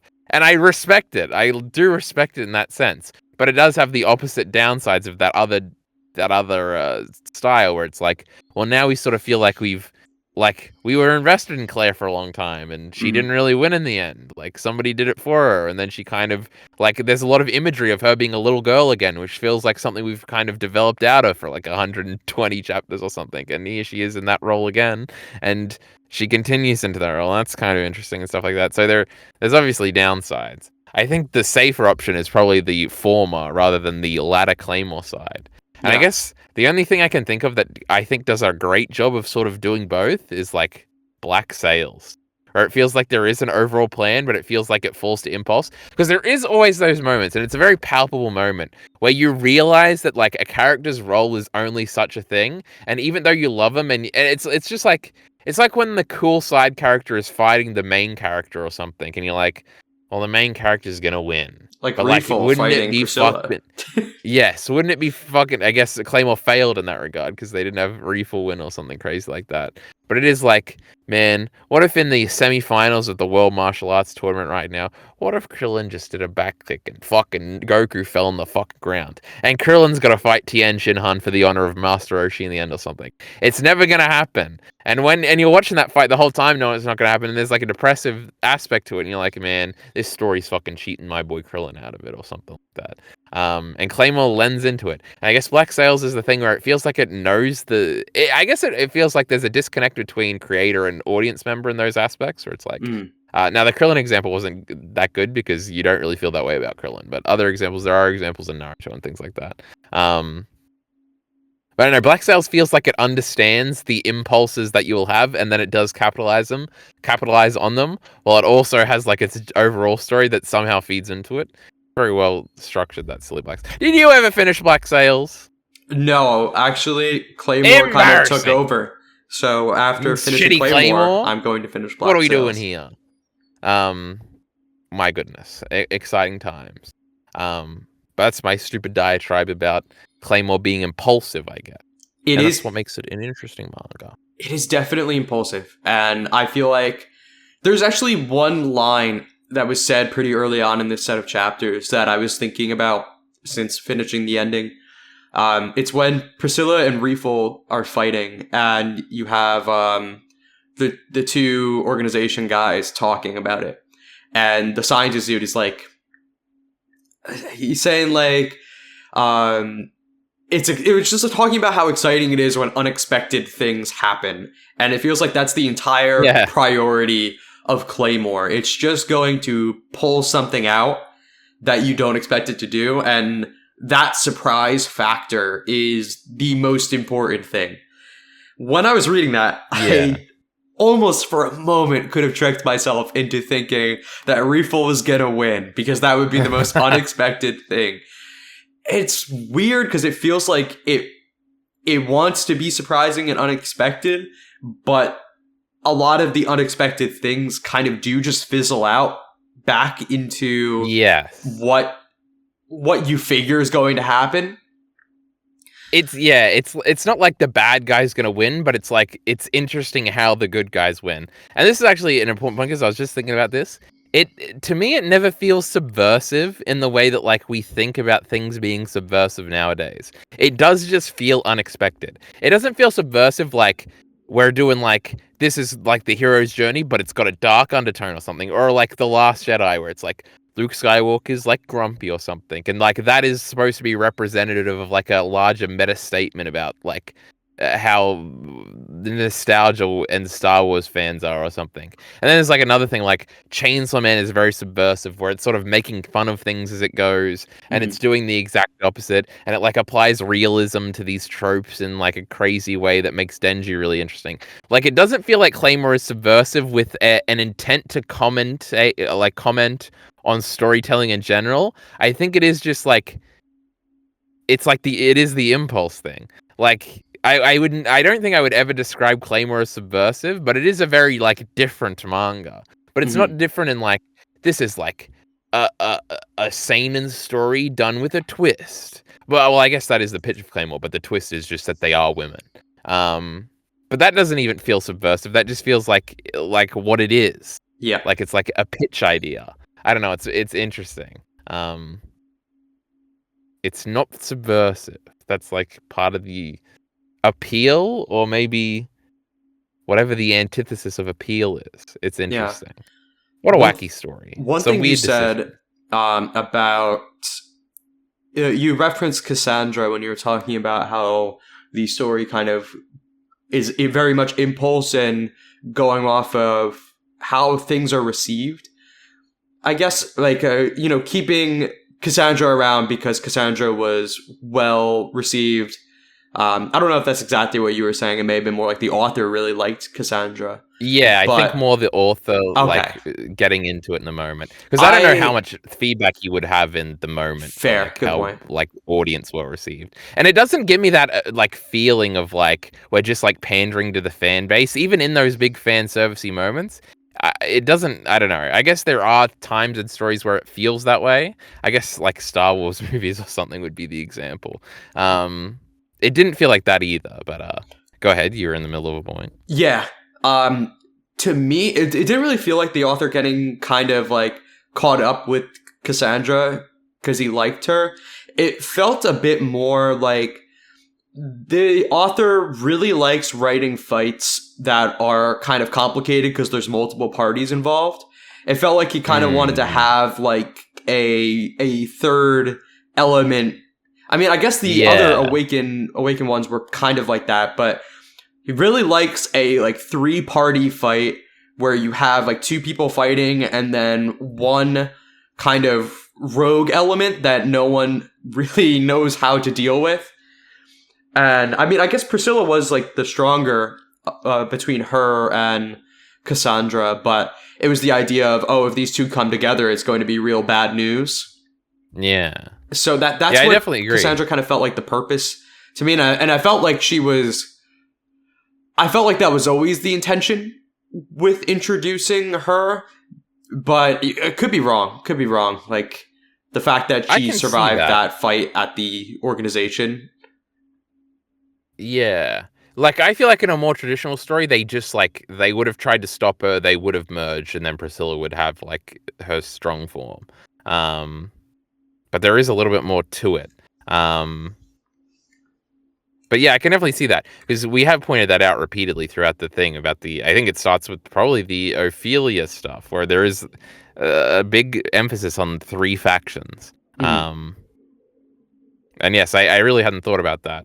I guess the ball guy or girl is kind of a fourth faction, kinda. Almost. I mean, it kind of separates off into a different fight. Yeah, two separate fights. Yeah.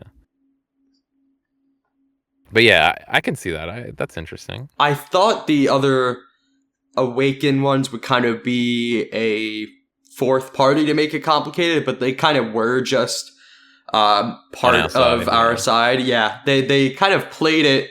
They played it like they weren't, but that's kind of how it all shakes out ultimately once they decide to fight. And they were okay. They were cool guys. They were fun. And girls. They were fun. Though I actually quite liked the I forget her name. Was it Octavia the Wild Horse or something like that? Yes, the horse girl. I quite liked her. She was really cool. Cool design. Cool awakened form. Kind of didn't overstay her welcome. She was just a good way to add more layers to the fight, I guess. Yeah. I liked them. But true. Okay, the twin goddesses, right? I don't know how I feel about this because it felt like one of those things where it gets introduced and you're like, oh, I guess that's going to pay off at the end, and then it did, and you're like, all right. I don't know. Yeah. I wasn't really sold on it being like this real part of the world. I wasn't really sold on. It didn't come up very often. Why or how? I mean, it's definitely one of those things, just like with the outside world, where there is no real intention to answer it and explain where this comes from, like what the origin point is. It definitely doesn't feel implied that there's any kind of like time shenanigans, of course. So why?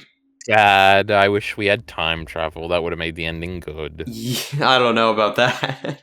It definitely would have felt like it would make the ending messier than it is. I think I'd honestly rather it go unanswered and just be a weird quirk of the world than I would to have it be explained in a very convoluted way. Yeah, it is interesting. I thought for sure you were going down the Destiny angle, but you didn't go there at all. Yeah, I don't know. It probably would have been better if they'd mentioned it like 2 more times, I guess, or if like it had actually been part of like whatever holy religion the holy city is actually following. I don't remember if it was a religious thing or just like an old fairy tale or something. It was a religious thing, I believe. It was kind of. Maybe I need to go back to when that first is introduced. The mountain with Raki. Yes. Yeah. And then also Teresa mentions it in the backstory when she tries to name Claire, but Claire was actually her name for reals. So that was crazy. Other than that, I legitimately don't know if it's ever mentioned outside of those 2 moments. I thought it was cool. But I guess it really... Huh? I thought it was cool when it happened, at least. Yeah. But it feels like that's all they really want. For like, yeah. Just a tease for her having like the angel wings, because I remember the statue did have angel wings. It did. But the wings were cool. Well, that's what I thought. I thought once that happened, I was like, oh, they get to do it together. Like, Claire's going to actually be there. Because there was even the initial reveal of Teresa was there, and then like the next chapter was like Claire is actually standing right behind her. So it was like they were like a dual thing. But that was like Galatea was perceiving it through like the Yoma. I guess just the energy, maybe not Yoma specifically, but yeah, I thought they would be like a pair thing, and I actually would have quite liked that, but it just kind of continues on being just Teresa with the implication that Claire is an equal part of it. Teresa's the coolest, so we can't help it. It does make a lot of sense because last time in the middle of our discussion, I did look up that character poll, and Teresa was number 1, and I guess that probably makes more sense with this ending. So true, yeah. So yeah, that's kind of funny. But yeah. Outside of that, I only have 2 miscellaneous notes, so I don't know if you had more to say about the Teresa wrap-up stuff. The wasteland had flowers on it at the end. Crazy. Yeah, I was gonna say, how did you feel about the the kind of actual last hit on Priscilla. She used Irene's thing, right? And I was like, oh, that's an interesting, cute callback. Yeah. I did like that that double page spread of Teresa slashing. I don't remember it off the top of my head. What? Hold on. I'm gonna remember send a bunch it in the of cool Discord things chat so happening. you can see it. My goodness, I So I don't have even it have to open. look it up. I have it open on my I get everything done for me. No, I remember this, yeah. I thought that was very satisfying. It was just a good slash. There was 2 back-to-back again, right? No, not this one. I think at some point there was, though, and it reminded me of the still probably the coolest Claymore bit where a bunch of the warriors try to attack Teresa, and you think they did, and then they just get cut up in the background. That was pretty cool. I'm curious, though, what did you think of? I don't know this because it kind of it is subverting the revenge thing where it is like a mercy kill for Priscilla at the end. She's kind of begging for it, and it's not done out of hate. It's again, it's done out of love, in a sense. You know, I felt like her kind of just disappearing. It was very underwhelming. Definitely not as satisfying. She did just disappear, huh? I guess part of it is it's intentional that it's not this satisfying kill like with Claire and Rocky, because it's not a revenge kill, it is a mercy kill, and it's supposed to be subversive in that sense where you're not given like this super hardcore bloody kill. It's very subdued, and you get the flower field at the end, and that's supposed to be the satisfaction, rather than, because usually with Claymore, right, you kill someone and there's just like this explosion of blood and pieces of their body, but instead it's like this explosion of flower and life, and so that's cool. You know, I actually quite like that. That's a good way to recontextualize killing Priscilla for good as not a revenge thing. I feel like most revenge stories kind of end this way, where it's like the revenge is never straightforward, but usually the person does die, or there's like a better reason than personal revenge. They have to be killed or whatever. Where it's like, oh, they're attacking somebody else and they get intercepted, or like this, they're asking for it because you didn't entirely understand the situation. Is definitely something I feel like I've seen a bunch of times before. Yeah. But yeah, it's fine. Again, the Priscilla stuff is kind of messy too. So I don't really know entirely how to read her character, and I feel like it's hard to have too satisfying or emotional of a reaction to her eventual death at the end. It kind of just felt like she definitely felt like a goal to overcome. So when she was actually dead, it's like, whoa, finally we did it, type thing. Yeah. So it's got that going for it. But yeah, outside of that, I guess I don't have too many thoughts. I do really like the page once Claire finally comes back, of her standing in the flowers. I thought that looks really, really nice. It was a good, that was a good, satisfying like final chapter double page. So I quite like that. I feel like the flower imagery is a little like overdone / girly / like girly. I feel like we could have done a I feel like it's like, oh, it's the girl manga, so it's like a flowery field where they can all stand and look pretty. I guess, I don't know. I felt like what I felt was kind of not overdone. What I felt was a little corny about it was like, it almost felt like confetti, like a celebration when it's like showing everyone. I thought that was kind of funny. I mean, that's definitely like the intention, right? Yeah, it definitely is the intention. I guess the other thing would be like a similar thing would be if it like started raining or something, or it had been raining, but the dawn had just broken past or something. It felt kind of like that level. And corny is probably a better word for it than like overdone or something. But I Yeah. was like, oh, it's at least it looks pretty, I guess. So yeah, I was fine with One it. thing I did really like here, I loved Teresa telling everyone, like, when she's telling everyone what Claire thinks of them.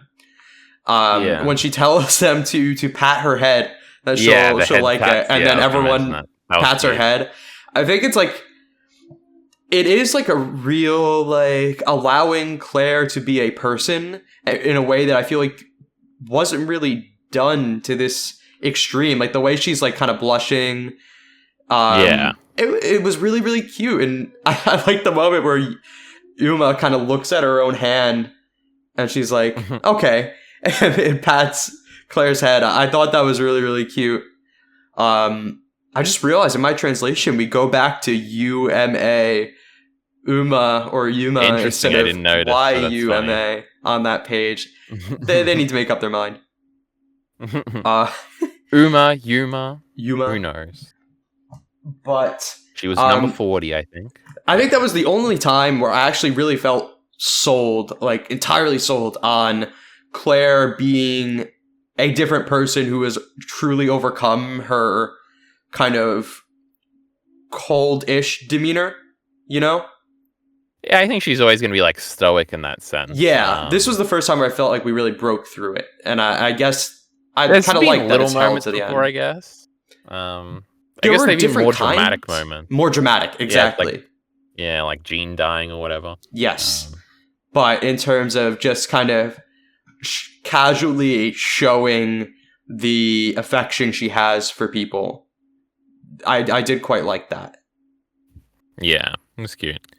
Can you believe she didn't end up with a real boyfriend at the end? Thank God.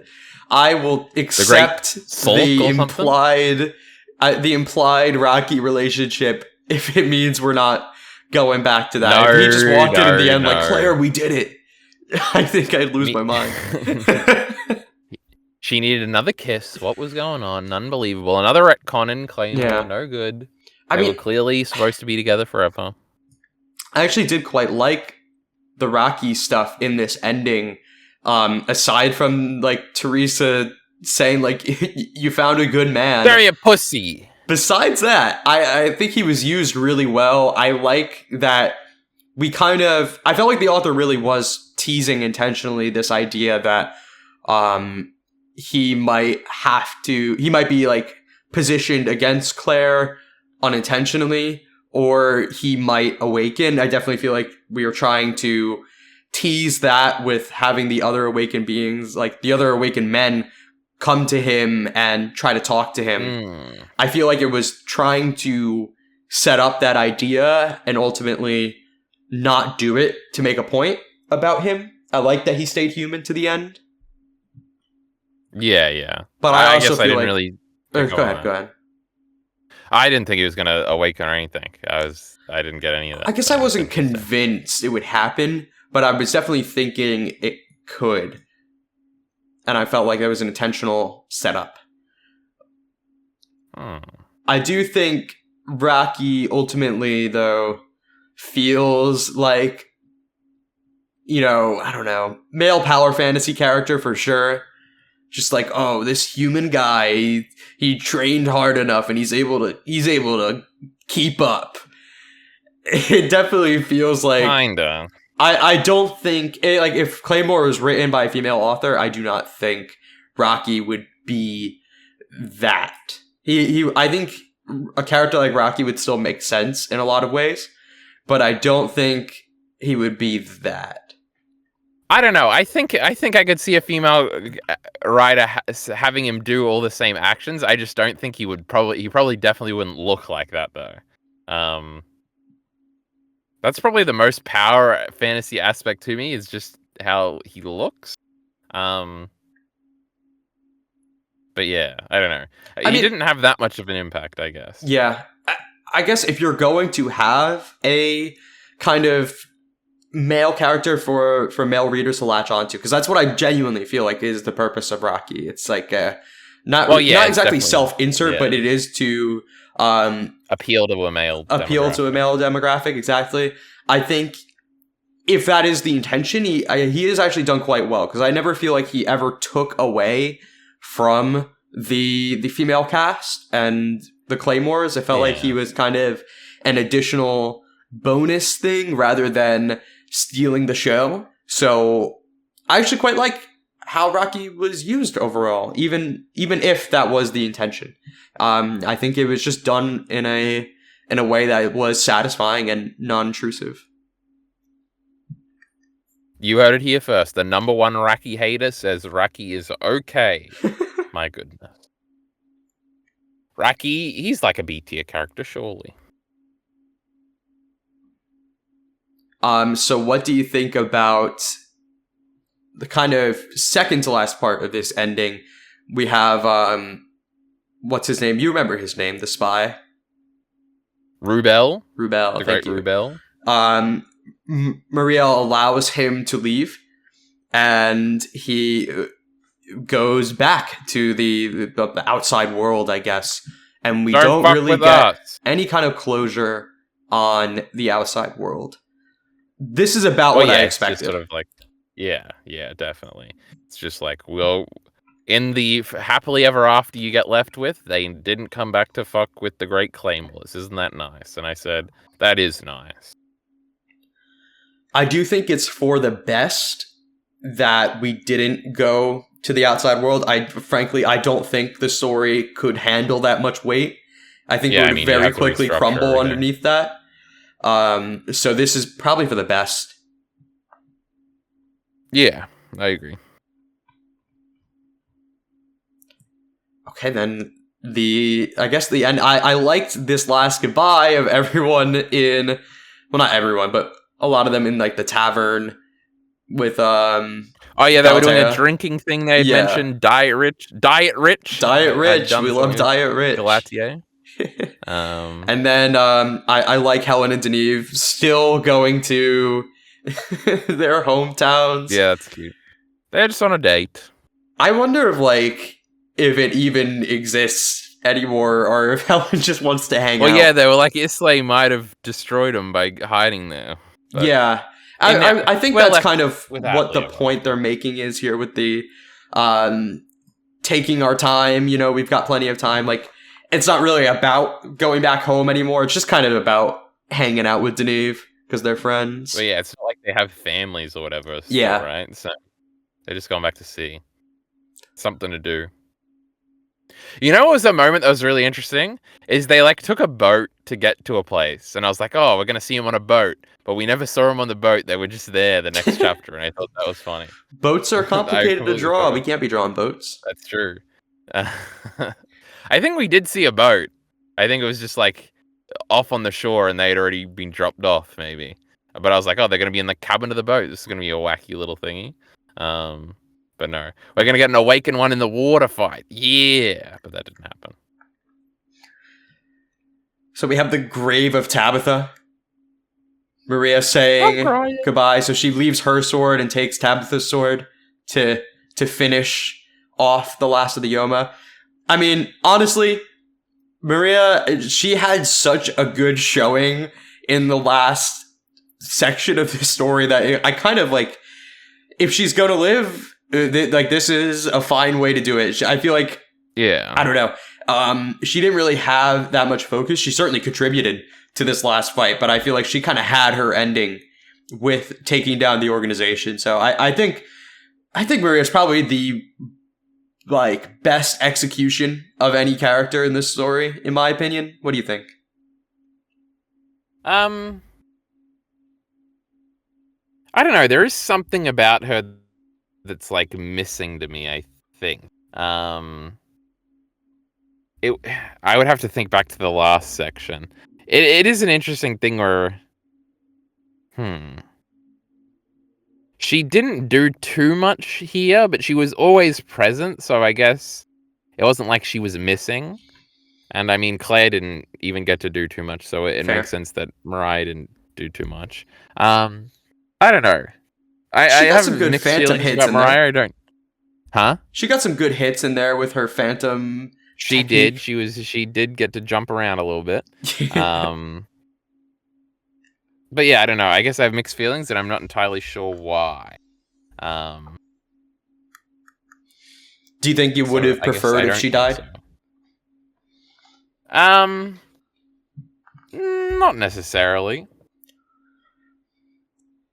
I don't felt think like, so. yes, I felt like she was kind of being set up with a lot of death flags, but it also didn't really feel like Well, yeah, I think like the it was payoff to making a that was her point of fake that, out. like trying to subvert Yeah. what you were expecting of her dying, besides like the one fake out death, I guess. But the fact that she lives doesn't really feel impactful to the ending in any way. And for a character that was set up with so many death flags, I kind of would have thought that the end of the story would take that into account for her. But again, I guess her character arc kind of already completed, and she got her own whole battle to show off. Yeah, against and the survived. fast one last time. Yeah. Yeah. All right, then we have these. There's like 3 more panels of everyone else. We got that priest guy. Is that Miyata with him? Yes, I think so. I think it is. I don't know. I don't know if that's like one of the other younger Claymores that they freed like, from the organization. Oh yeah, that was funny. It's like they got out of this one very exploitable system, and now they're in the church. It's like, oh, but this is the good church that we like. Think about that. It's okay. A nice church, right? Happily ever after. Claire's boyfriend is instead going to be Cynthia's boyfriend. There was something there, right? I forgot. Yeah, there's a little panel of him chatting her up. Oh yeah, because he's like, I like Claymore girls, and it's like, oh, you're not getting Claire, so you can have this one. And then, my goodness, happily ever after. And then it looks like Yuma is teaching the soldiers how to throw their weapons. Oh yeah, that was true. That's cute. Like she's joining I the like javelin brigade. That she's gonna be a soldier now. That was fun. I think everyone, all of the main Claymores got like a appropriate closure scene. I'm glad. I like a ensemble cast recap section. It definitely felt like a fitting part of the ending, but it does lead into the actual final scene, which we've already expressed a little bit of confusion about. Yeah, mixed feelings. It feels like we're supposed to be way more invested in Irene or whatever her name is than we are. I mean, it's weird because as I was reading, I was thinking about this because, Teresa made a comeback. Refo made a comeback. And I was thinking like, and Galatea had stuff to do, right? I was thinking like, are my favorite characters just whoever's being cool most recently? And I was thinking about her and how I really, really loved her section with Claire. And then she was gone. And then my feelings on her kind of faded because other characters started being cool again. And then if she was going to come back, if seeing her again was like a huge thing for me, like if I had a really big reaction to it, I would have thought like, oh no, she really is one of my favorite characters. But her coming back, I kind of felt nothing here. So yeah, because honestly, I don't know. I didn't really feel much, unfortunately. So I guess she isn't one of my favorite characters. But maybe if I went back and reread that part, yeah, I do. I definitely feel like the initial Dorf stuff was like her coolest stuff. And I guess in my head, they're just like basically different characters. Her then and then her. True. With all the Holy City stuff. I don't know. It's weird. But yeah, on a reread, it might meld together when you have the whole picture in your mind. I wonder if Elena was like a fan favorite. And this was one last bit of fan service. I keep calling her Irene, huh? Yeah, you do. I've stopped correcting you on names. Let you pick up on it. Honestly, I think you are one of the greatest characters of all time. The Great Diebuster. So true. Mm-hmm. But true. I don't know what's up with Eilena or whatever you just said. Elena. It might be Elena. I don't know. It could be one. It could be one of those things where, because like there is an Elena, Elena, that came earlier, but now there's Elena with an I, so maybe it could be Eilena, and that's I don't know. I don't know. I'd be curious to see how some of these names are said in the anime. I think we should just go with whatever I say, frankly. Well, I mean, yours is like just not how it's spelled, like at all. So, I can't believe they spelt it wrong. That's unfortunate. But true. I'm curious. It's a very weird ending. Because you have taken a look at what other people have said about this ending. Did you see any indication that she was like a fan favorite that people were? No, really I like about? in like the 2 ending things I read, nobody even mentioned this panel. So yeah, okay, interesting. Yeah, for our commenting Claymore fans who we greatly appreciate, I would really love some context on if you were somebody who was reading as this was coming out. I would really love some context on what the fan reaction was like as this was coming out and what the kind of immediate energy was around the ending when it first dropped. I don't know if our big Claymore heads who are listening are people who read it after the fact or if they were there for it. But I feel like the community, because it ended in 2014, so the anime community is already pretty small, and then the Claymore community is even smaller. And it's unknown if there was even enough people to like bring it over as it was coming out. So I don't even know if there was a community then. But yeah, it would be interesting. All right, well, it probably was. I was reading Attack on Titan on manga sites in 2014. I'm sure Claymore was on there somewhere. It was probably in terrible fan-translated rips, but that's okay. Yeah, probably. Did you get to check out any of the anime? You mentioned considering I did not. I thought about it, but then I was like, I don't want to be diverting by saying, in the anime I saw something interesting. This whole conversation. Yeah. Fair. So there is, if we pivot a little bit into what comes next, there's a few options, right? Me and Mia in our group discussion, we're supposed to do Evangelion soon, which is, well, basically let's do an overview here. Sure. So, doing this manga was fun, Mia. Don't you agree? Yes. I think I wouldn't have liked it as much as I did if I wasn't doing a group discussion with it. Well, actually, I don't know. Would I have thought as much about this as I actually ended up doing? You probably would have read it a lot quicker, huh? I think I would have binged it out and been like, that was fun. But I also wonder if I would have liked it more with a larger group. Because like I think about like when we read Fire Punch, and I had a lot of similar feelings reading Fire Punch that I had reading this, where I was like, lots of cool things happening, but not much depth to all this. And ridiculous. I've never heard something. But then I ended up really turning around on Fire Punch because I'm a genius. That's of the discussions. Yes, our discussions made me kind of rethink about it. I'm like, you know what? Being cool is fun, and that's okay. Agni fucking his sister was cool, all right? It wasn't his sister, technically. I wonder it was just a girly brainwash. That's way better. Yeah, sure. She was so kawaii cute. I think if we had a similar energy of just enjoying it rather than critiquing and analyzing, I probably would have come out of it with a very like, I loved this 8 out of 10 rather than it's okay but missing something 8 out of 10. It's still an 8 out of 10. Yeah. I don't know. I think that probably has a bit to do with it being like what it is versus what Fire Punch is, which Fire Punch is very wacky and leads itself to that. I don't know. I feel like RE just wouldn't have liked this, and Bacon would have been probably more exactly as we were saying. So it's interesting. I don't know. The Fire Punch one was very interesting just because there was a lot of different opinions, I think. It was more like Elite RE was completely disinterested with the first half, really liked the second half for some reason. Bacon wasn't too interested in the whole time, and we were sort of more aligned. I don't know. Yeah, it's interesting. I think the way we did it is good. Also, it's always just easier to coordinate a smaller group and stuff like that.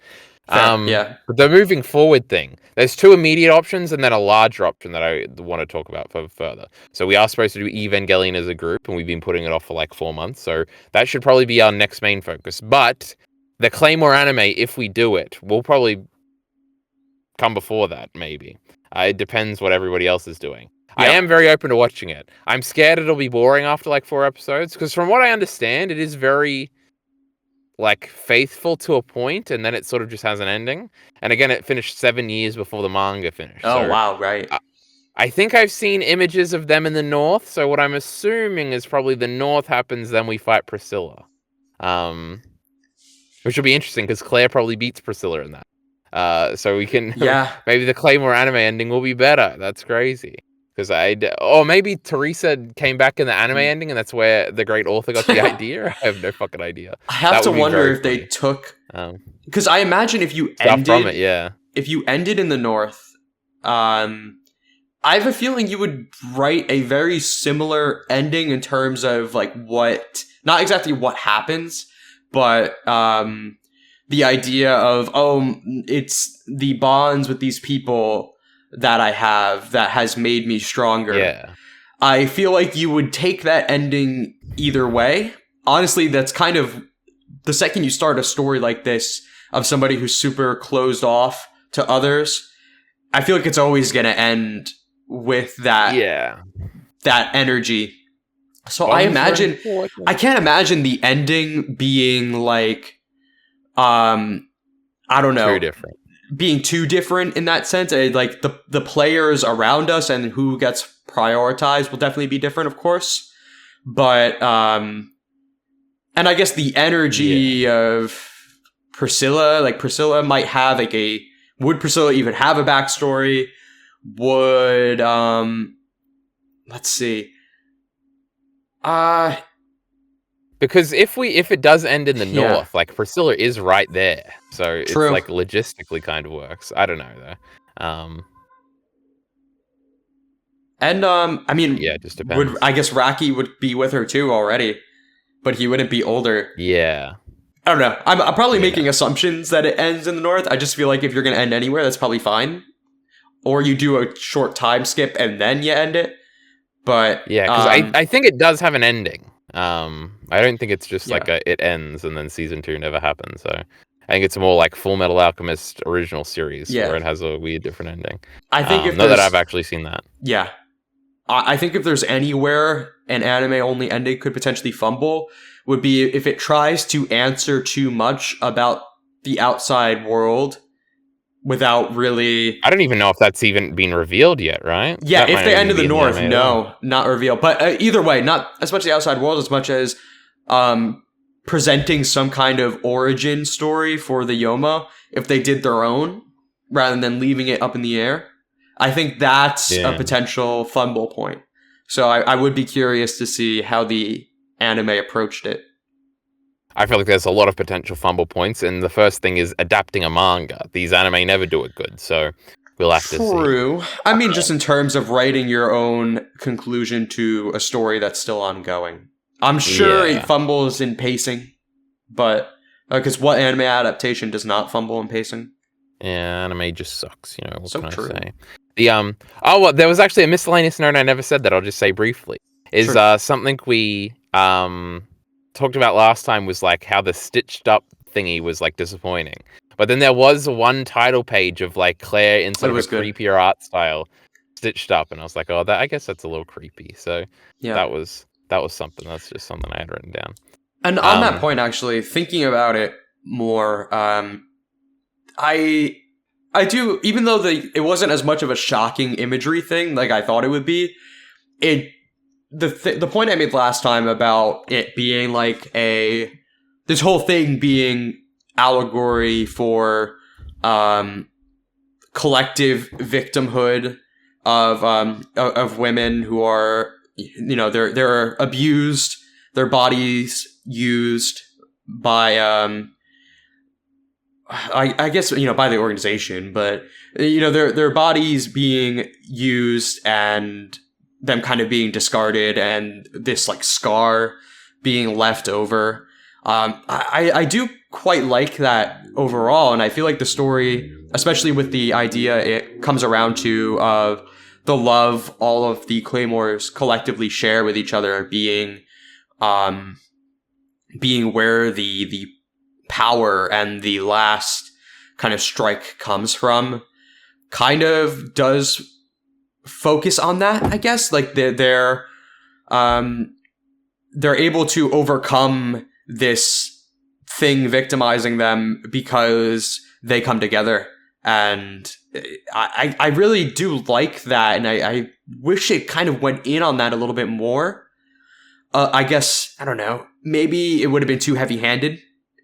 Do you think it would have been too heavy-handed to go even harder on that allegory? First of all, I think all that's true. I just think, like, we definitely made a big deal about not seeing it visually. And that's kind of the ultimate actual critique, I guess, is that that's disappointing. Not that, like, what it represents is disappointing, I guess. Yeah, true. Good point. But yeah, I don't know. The Claymore kind of always seems like it tacitly gets into that stuff.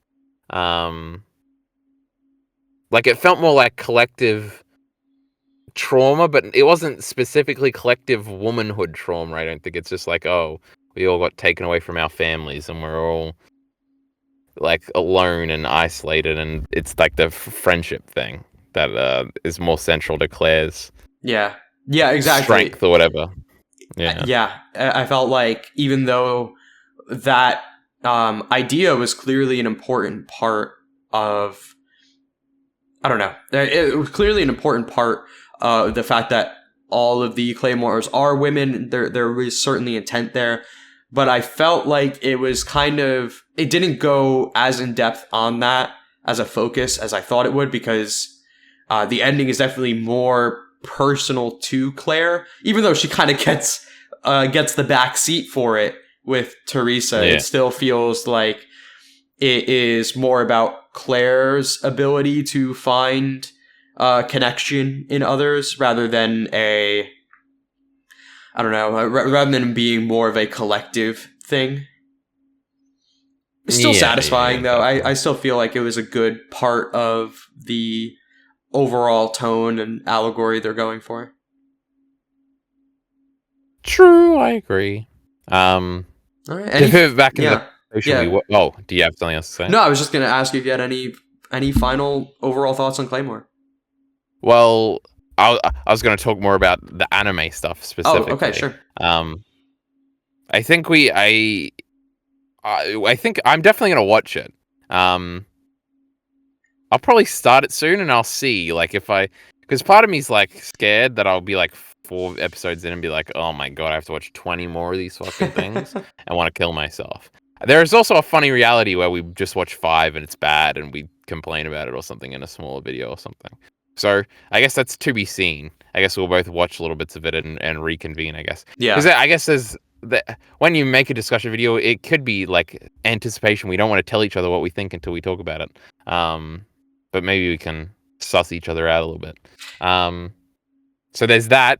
Then there's Evangelion that'll probably come soon. But then later, probably definitely next year, maybe like February or something, we have lightly discussed doing another manga. So should we gauge interest on a few options? Because I did write some down and see what our commenters would think and stuff like that. Or they could give recommendations if they think. And I think Claymore, as it stands, was a good sort of structure where it's around Claymore length, I think, is pretty good. Yeah.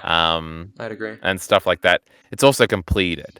So we have talked about Nana before. That's one we're both interested. We nearly did that instead of Claymore. So that would definitely be an option. I don't know if we talked about this or I just am imagining things. Did we ever talk about Tokyo Ghoul as an option? It may have been brought up, but I haven't really been interested in doing it. Interesting. Okay. But honestly, I mean, if people in the comments are like, "Oh, Tokyo Ghoul's so good, you got to read it," then maybe. I have had a continuous sect in my fandom through the Attack on Titan days and still that were always very insistent that I should read Tokyo Ghoul. So that's an interesting one. I can read that one on my own, though, if we're not too interested in. I also had Beastars written down. I don't remember if we had talked about that one, too. But then there's also an alternative thing. So also there's a million other options. If you have any options or stuff, we can float them. And we'll take some for the audience. There's also the alternative idea, which is that we read a currently going manga, and then once we catch up, we do weekly things. The only problem with that would be scheduling, but I think that would be interesting. Because obviously I have Chainsaw Man with the lead RE. If I had one with Mia, one with Bacon, one with whoever, I think that would be interesting. And just for that, briefly, I wrote down Dandadan. I have no idea if you've read any Dandadan or anything like that. I haven't, but I've been considering picking it up. I guess that could be could be a good option, but scheduling is tough. We are in very different time zones. It would be good if we could find. Well, the problem would be doing it every week. A thing I also thought about is if we catch up on a monthly one, then that's much easier because then it would be like, what would be the best if it was a monthly one that came out Fridays your time, Saturdays my time. So it would be this time slot, and we could do it then. But obviously, if it's on a certain date, it changes the day every time. I will say, for monthly ones, JoJo, I keep up with. I don't know what you've ever done with JoJo. I've always clowned on JoJo fans that they're a bunch of losers. But that was very passive aggressive. I guess I'm not too interested in JoJo's. It is a monster to catch up on, so I wouldn't recommend it. Yeah. Well, I mean, obviously, I'd recommend JoJo because I like it. I've been trying to find an excuse to talk about JoJo on my channel, but I haven't really quite found the right reason yet. Make a video. Yeah, I guess Claymore's more Vinland Saga adjacent, I guess. Well, when you have a group, I think it's easier to just kind of do a loose discussion. When it's like a solo loose discussion, I feel like it loses a lot of structure. Yeah, it's very different, So I had Dandadan and Witch Hat Altier or whatever. Okay, Witch Hat would be good, but Witch Hat is done, right? Oh, is it? I think because I went on Mal quickly and it said something does, and I didn't see an end date, so maybe that is done and I just didn't look properly, but... The anime is starting soon. I did see a trailer for that recently. I think I did read like half of chapter 1 of that once, but I'm not sure. But anyway, we will probably do, and it won't be for a little while because we have other things to do, etc., etc. Plus, we need some breaks between these things, goddamn. So probably next year sometime, February, March maybe, we might aim to do another manga, and we'll consider some options. Honestly, I would probably want to do Nana the most, but that is currently on hiatus, right? But it's been on hiatus for like 20 years, right? Right, yeah. Just checking if that's another one of the probably will never be complete manga. Yes, I think it definitely is. I think that's the mindset we would have to go into it with. I definitely would. It's like so cool. Yeah, I'm definitely interested in it.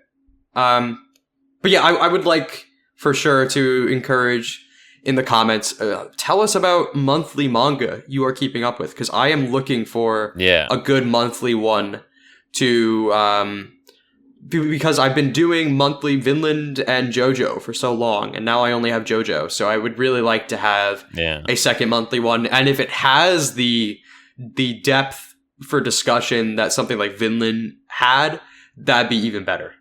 Yeah, that's always good.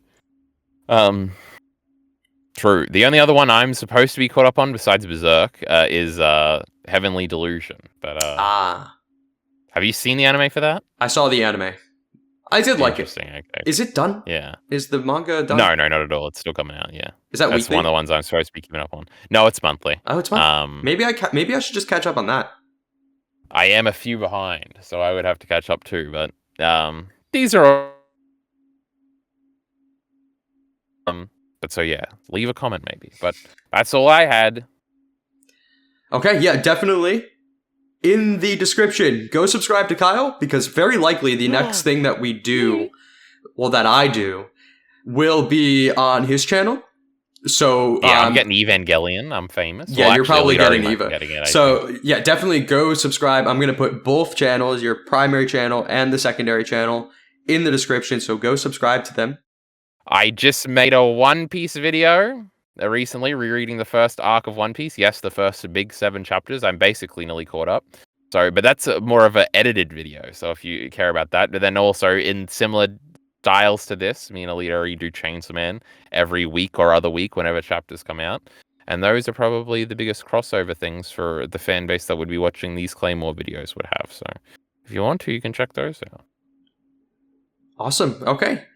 So, yeah, keep up with us. We'll be doing more for sure, both solo, with others, with each other. This was really fun. I'm glad we got to do a proper duo discussion. I think Claymore was definitely a very good pick for it. And for the record, I do like Claymore. I am not a Claymore hater. I don't know about that. It's one of those things where if I'm going to talk about the things I like, it's going to be me going, oh, that was cool. And if I'm going to be talking about the things I didn't like, it's going to be long-winded. So I truly think this is a very, very strong manga, and I'm very happy to have read it and discussed it with you. I love Claymore. You should give all your goodwill to me. And don't listen to these lies from Bia. But what a fun experience we've had. We did it kind of quick, right? It was in like 2 months or so? 3 months? Yeah, not bad. Not bad. So yeah. And again, one more time. Thank you to the Claymore heads who have been commenting. We'll lose some of them. We greatly appreciate the engagement, and now I get to go back and read all of your comments.